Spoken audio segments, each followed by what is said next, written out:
Ya, terima kasih para penonton Dhamma TV yang selalu damai di hati. Anda sangat setia mengikuti dari segmen ke segmen di hari ini ya. Sebagaimana tadi saya utarakan, hidup tuh memang kayak ngimpi ya. Gak tahu, semuanya kira-kira kok bergulir sedemikian rupa. Seperti yang kita beritahukan dalam episode-episode yang sudah, segmen-segmen yang sudah, bahwa seakan-akan anak cucu lembah Gunung Arjuna itu ngumpul. Dan dalam ini saya tidak menduga sama sekali kalau 2 hari ini ada 2 priayi, sebenarnya teman saya yang sudah lama kenal, tapi karena sudah puluhan tahun tidak ketemu, tahu-tahu kok ngumpul dan mempunyai keahlian masing-masing yang sangat istimewa. Tidak akan disayang kalau tidak kenal, biarlah memperkenalkan diri. Dari yang tengah dulu, kalau tidak salah Pak Win ya kalau menyebut. Monggo Pak Win, nama lengkapnya siapa? Nama saya Joko Wiono, panggilan akrab saya Win. Saya terlahir dari seorang ibu asli Malang yang bernama Muntamah almarhumah, dan dari Bapak Joko Sutikno dari Jogja. Masa kecil saya habiskan di kawasan Kaliurang, tetangga dengan Mas Jati ini. Belakangan saya tinggal di Kelurahan Lowawaru, Jalan Lowar 2 nomor 2. Ya masih tonggo terus ya. Monggo Mas, jenengan Mas. Ya, saya Agus Karyadi. Kebetulan lahir di Malang. Bapak saya Takmir Atmowijaya Hadiningrat, kemudian dari Kediri, Pamenang. Ibu saya dari Bali, Bu Leleng Niluh Handari Makarina. Waduh, kayak Bung Karno ya. Bung Karno itu juga dari Kediri dan dari Bu Leleng Bali ya. Waduh, hebat-hebat. Penerusnya ternyata masih ada terus ya. Nun sewu, saya waktu datang menggunakan kaos itu bunyinya Arjuna Expedition. Iya. Apa kaitannya dengan sering ekspedisi, sering tentang Arjuna, atau mempunyai filosofis yang lain? Monggo, siapa yang terangkan? Serahkan. Monggo, biar ketua umumnya yang menjelaskan. Arjuna Ekspedisi ini sebetulnya gairah dari rekan-rekan yang pada saat awal-awal COVID itu melihat situasi dan kondisi yang sedemikian ricuhnya. Kami berpikir bahwa Indonesia ini seharusnya tidak kacau balau seperti itu. Sehingga kami bersepakat dengan beliau, ketemu juga secara kebetulan, mendadak, akhirnya kita konsep untuk membuat satu model kawasan. Makanya di sini kami beri tema food, bioenergi, hill, dan model independent models. Jadi kita kemungkinan membuat model satu kawasan yang mandiri dari bioenergi, tentang ketahanan pangan maupun kesehatan, sesuai dengan potensi yang dimiliki oleh Gunung Arjuna dan di beberapa kawasan di Indonesia. Itu Pak, sehingga harapan kami nanti kawasan Arjuna ini sebagai model masyarakat ini mampu mandiri dengan teknologi tepat guna yang sederhana, tapi mampu untuk membuat ketahanan pangan lokal mereka sendiri, dan kemudian dalam hal kesehatan mereka tidak perlu dari luar, cukup dari lereng Arjuna gitu dan sekitarnya. Itu Pak konsep besarnya. Kok menarik sekali. Lalu gambarnya itu sebenarnya gambarnya apa? Bisa tak lagi Mas, coba Mas. Iya, sebelum mumpung Ki Jati mempertanyakan gambarnya, ini mungkin kenangan yang bisa kami aturkan, kami serahkan pada Ki Jati Kusumo. Ini bentuknya. Waduh, terima kasih matur nuwun, matur nuwun. Nah, tulisannya yang belakang itu Genaro Ngalam. Udah kelihatan ya, Genaro Ngalam, Mas ketok iki. Wajan menyapa dunia. Iya, delondongan Cah Malang. Cah Malang iku seswara. Yang di depan ini adalah Arjuna Expedition. Itu gambar-gambar gunung ya. Memang para penonton Dhamma TV yang kami muliakan, bagaimanapun dalam daerah yang sama di daerah yang tidak sama, tapi sama trah dalam satu daerah, pasti gayung bersambut. Buktinya seperti sekarang ini, semua menggeliat tentang Arjuna. Bahkan kemarin ada pensiunan jenderal yang namanya Wahyu Bayu siapa gitu di Medan sana, orang Batak juga ya, itu datang ke sini hanya pengen menyatu dengan sedulur-sedulur yang sekarang ini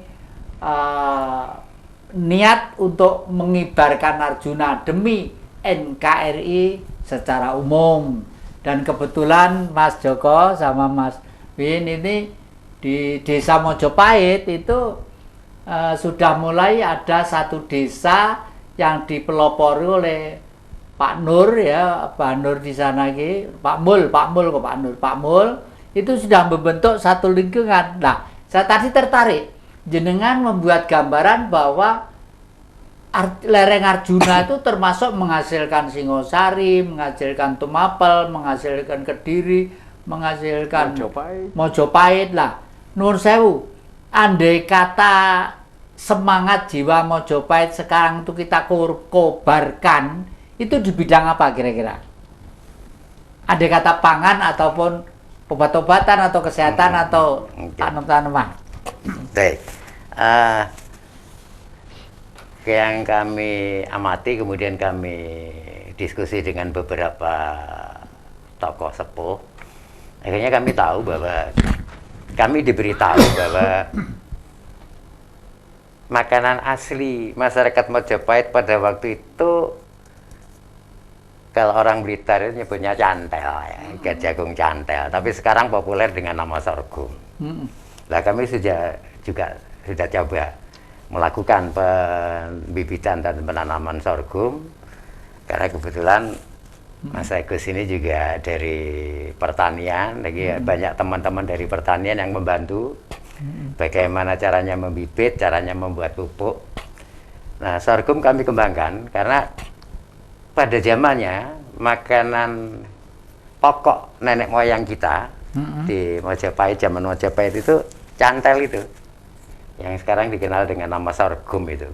Baru kemudian ada orang dari luar dibawalah oleh, pertama membawa itu Spanyol dan Portugis, jadilah beras itu sebenarnya makanan pokoknya orang Vietnam. Jadi yang dibawa ke sini.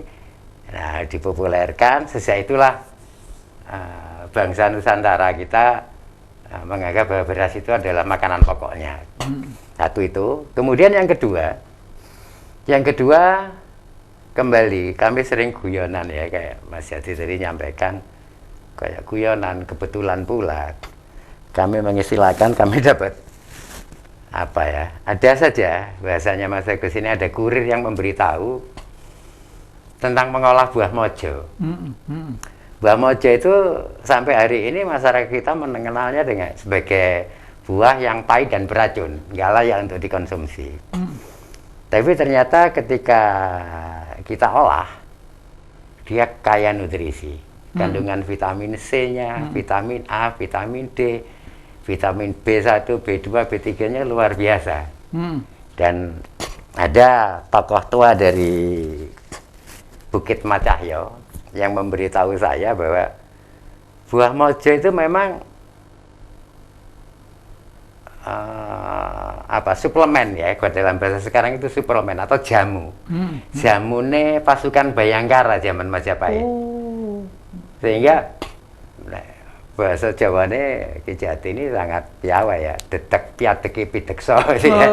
Itu pasukan Bayangkara itu seperti itu. Itu karena mengkonsumsi olahan buah mojo itu sendiri. Namun karena jumlahnya sangat terbatas, maka disampaikanlah oleh Joko Suruh. Ini saya diberitahu Joko Suruh itu nama mudanya Raden Wijaya. Nah, karena jumlahnya terbatas, maka disosialisasikan ke masyarakat. Karena kalau dipublish, masyarakat mengkonsumsi itu kan kekurangan nantinya. Lah supaya mencukupi kebutuhan pasukan Bayangkara, akal-akalan ya.